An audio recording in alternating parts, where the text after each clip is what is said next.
Бишкектеги жол тыгындарын азайтуу жана айдоочуларга ыңгайлуу шарт түзүү үчүн борборго көп кабаттуу унаа токтотуучу жайларды куруу сунушталууда. Андай унаа токтотуучу жайдын алгачкысын башкы прокуратуранын күйүп кеткен имаратынын ордуна салуу демилгеленип жатат. Мындай сунушка шаардыктардын пикири кандай? Кабарчыбыздын материалында. 2010 жылы башкы прокуратуранын шаардын борборундагы имараты күйгөн. 7 жыл өтсө дагы бул орундун айланасы чүпүрөк менен тосулуп бош турат. Айрымдар бул жайга бизнес борбор курула турганын айтышууда. Бизнес борбор шаардагы тыгындарды 2 эсеге көбөйтүшү мүмкүн. Анткени унаалар көп жүрөт жана бардык борбордук бийлик имараттары ошол эле маалда түрдүү кафе, ресторандар көп.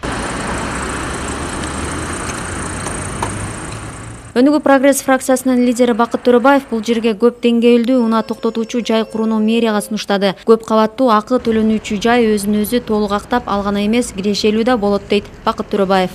Адистештирилген сайттардын маалыматына ылайык, мындай металл унаа токтотмолорду куруу үчүн кымбат баадагы жер иштерин жүргүзүп, фундамент куюунун кереги жок. Мындай унаа токтотмонун дагы бир жетишкендиги анын курулушунун тездиги, курууга керектелүүчү техниканын аз болушу. Мындай имараттарды бир нече айда куруп, убакытты да акчаны да үнөмдөсө болот. Бишкектин жолдоруна бөлүнгөн кытайлык гранттын 1 миллион 700 миң долларына 1 километр жол курулат. Ал эми 500 унаага ылайыкталган металл унаа токтотмо үчүн 1 миллион 500 миң доллар коротулат. Көп кабаттуу унаа токтотмолор бул кинодон көргөн фантастика эмес. Биздин коңшубуз Орусия андай унаа токтотмолорду Москва, Санкт-Петербург өңдүү мегаполистерге элемес, кичирээк шаарларында да көп колдонуп келет. Кыргызстанда бул трендти ишке ашыруусу керек. Мындай долбоорлорду коңшу Алматы шаары ишке киргизип баштады жана алгачкы 3 жуманын ичинде эле 800 миң теңге киреше кирген. Анын 30% шаар бюджетине которулат. Бишкек дагы бул тажрыйбаны колдонуп, шаардагы тыгындарды азайтып, ошол эле маалда баарына ыңгайлуу шарт түзүүгө эмне үчүн болбосун деп Өнүгүү прогресс демилгесин талкууга чыгарды.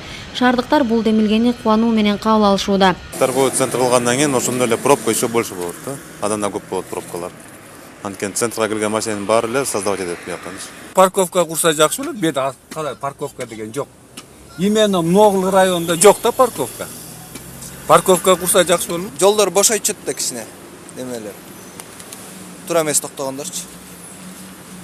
Платный, мисалы платный болсо деле мейли 10 сом, 20 сом болсо, бекеринен штрафтар көп болот бо. Андыктан көп кабаттуу унаа токтотуучу жай фантастика эмес, мезгил талабы. Мындай жайлардын шаарда көбөйүшү Бишкектеги тыгындарды азайтат дешет өнүгүүчүлөр. Бурулай Пусурманкулова, Руслан Сабатаров, Сентябрь.